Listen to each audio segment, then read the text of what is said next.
کہ ایک dead body ملی ہمیں اللہ رات کے اس کو اکیلے میں قتل کر دیا گیا. موبائل اسی طرح موجود ہے, پیسے اس کے پاس موجود ہے, اس کا موٹر سائیکل غائب, بے دردی سے قتل کر دیا گیا.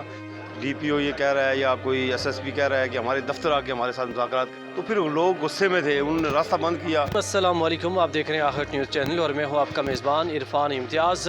آج ہم یہاں پہ جو اکٹھے ہوئے ہیں وہ اس کا مقصد یہ تھا کہ صدام عباسی کو آج سے 1 سے 1.5 ماہ پہلے قتل کیا گیا اور بڑے وحشت ناک طریقے سے رات کے اس کو قتل کیا گیا تھا. اور صدام عباسی ایک ایسا ینگ لڑکا تھا جو کہ اپنی محنت مزدوری کر کے اپنے گھر والوں کا پیٹ پال رہا تھا اور جاب کیا کرتا. ہم جانتے ہیں سر, یہ بتائیے گا کہ صدام عباسی کیس ہے کیا بیسیکلی؟ بسم اللہ الرحمن الرحیم. ایک تو آپ کا بہت شکریہ.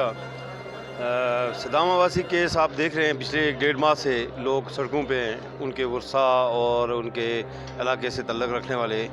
یہ صدام عباسی دھیرکوٹ میرے حلقے سے تعلق رکھنے والا ایک نوجوان 20-21 سال کا, وہ بائیکہ چلا کے وہ اپنی ایک محنت مزدوری کر کے اپنی روزی کما رہا تھا, اپنے ماں, اپنے بچوں کو, اپنے بھائی کو, اپنے جو والدہ تھی اور اس کی بہن تھی ان کو جو ہے ان کی کفالت کے لیے.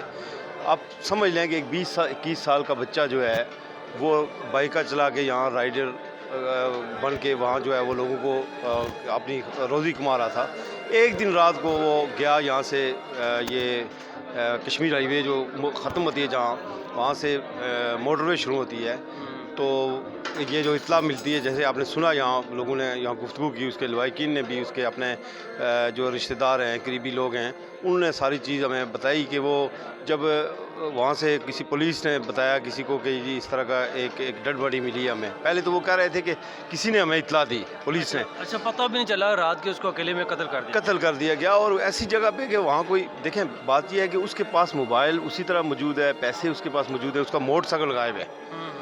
اب یہ سمجھ اس لیے نہیں آ رہی کہ بڑی افسوسناک بات یہ ہے کہ CCTV کیمرے بھی موجود ہیں اور وہاں کوئی سمجھ نہیں آ رہی. پولیس نے اس وقت جو آج تک جو کارروائی اس طرح سے بالکل نہیں کی, نہ کوئی انویسٹیگیشن کی. ہم یہ چاہتے ہیں کہ یہ جو ایک مظلوم ہے, ایک بچہ ہے وہاں جس کو بے دردی سے قتل کر دیا گیا, ہمارا مطالبہ یہ تھا کہ ہم لوگ یہاں کھڑے ہو کے وہاں اس کی داد رسی کے لیے, اس کی ماں کی داد رسی کے لیے جو فریاد کر رہی ہے. میں سمجھتا ہوں یہ آپ دیکھ لیں کہ کوئی ہمارے حلقے میں یہ پچھلے 3 سال سے کوئی میرے خیال میں کچھ 8 یا 10 جو ہے نا وہ لاشیں لے گئے یہاں سے, اسی طرح لوگ قتل کر کے, کوئی انتظامیہ نے آج تک کارروائی نہیں کی.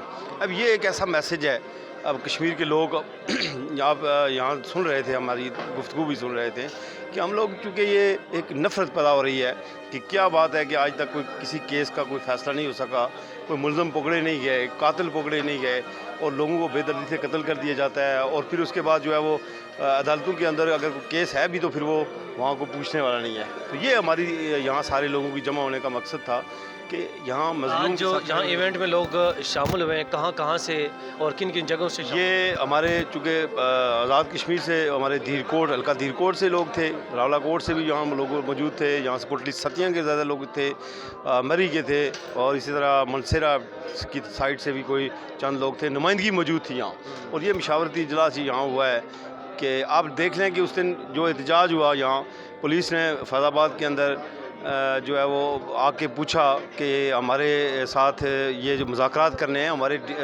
ہم نے منع کیا لوگوں کو کہ راستہ نہیں بند کرنا ہے, اور واقعی راستہ کسی نے نہیں بند کیا.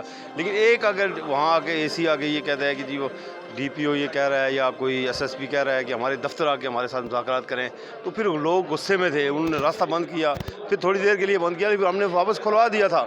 اور پھر ان لوگوں کے پاس اوپر FIR کر کے لوگوں کو بلیک میل کرنے کے لیے یہ انتظامیہ کر رہی ہے. یہ افسوسناک ہے. انصاف نہیں مل رہا, اور جو قتل کیا گیا تھا اس کا ازالہ نہیں کیا جا رہا, اور 21 سالہ نوجوان جو کہ جس کو قتل کیا گیا اور رات کے وحشت ناک طریقے سے قتل کیا گیا, جس کا کوئی سراغ نہیں مل سکا.